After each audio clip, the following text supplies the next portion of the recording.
যেন অভিযোগের পাহাড়, শেষই হচ্ছে না। নিজের চিকিৎসায় আবার কোর্টে জাল প্রেসক্রিপশন জমা অভিষেকের। অভিযোগ সামনে আসতেই রীতিমতো শোরগোল। এবার ডায়মন্ড হারবারের সাংসদের বিরুদ্ধে এফআইআর দায়েরের আবেদন।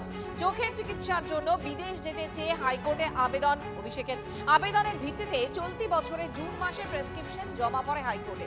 ইন্ডিয়ান মেডিকেল কাউন্সিলের নিয়ম অনুযায়ী প্রেসক্রিপশনে নেই ডাক্তারের নাম বা রেজিস্ট্রেশন নাম্বার বা ঠিকানা। তথ্য পেতে পশ্চিমবঙ্গ মেডিকেল কাউন্সিলের কাছে আবেদন অভিযোগকারী।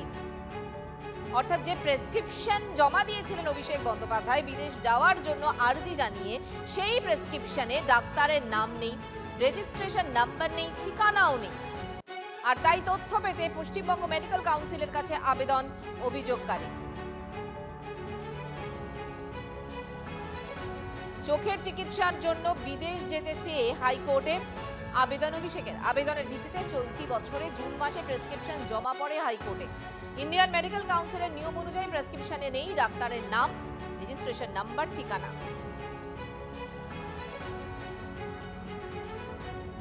তথ্য পেতে পশ্চিমবঙ্গ মেডিকেল কাউন্সিলের কাছে আবেদন অভিযোগকারী। অভিযোগকারী রাজীব সরকার এই মুহূর্তে আমাদের সঙ্গে টেলিফোনে রয়েছেন। রাজীব বাবু, আপনার অভিযোগটা যদি একটু আমাদের বলেন প্লিজ।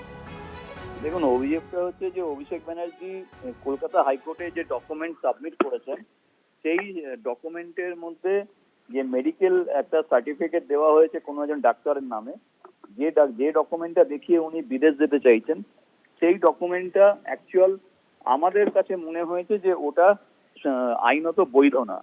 তার কারণ হচ্ছে মেডিকেল কাউন্সিলের অ্যাজ পার ল আর গাইডলাইন সেটা বলা আছে যে কোনো ডাক্তার কোনো পেশেন্টকে আপনার প্রেসক্রিপশন বা মেডিকেল সার্টিফিকেট দিতে গেলে সেই ডাক্তারের রেজিস্ট্রেশন নাম্বার এবং তার অ্যাড্রেস বা চেম্বারের অ্যাড্রেস দেওয়াটা বাধ্যতামূলক।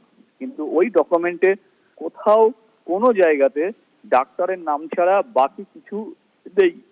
তো ওই ডকুমেন্টটাকে ইস্যু করে উনি বিদেশ যেতে চাইছেন, যে ডকুমেন্টটা ইতিমধ্যেই একটা সন্দেহজনকের তালিকায় চলে গেছেন। তো আমি সেই ডকুমেন্টটাকে জমা করেছি মেডিকেল কাউন্সিলের কাছে, ওয়েস্ট বেঙ্গল মেডিকেল কাউন্সিলের কাছে তদন্তের জন্য। তো এবার দেখা যাক তারা কি একটা জবাব দেয়। ধন্যবাদ আপনাকে।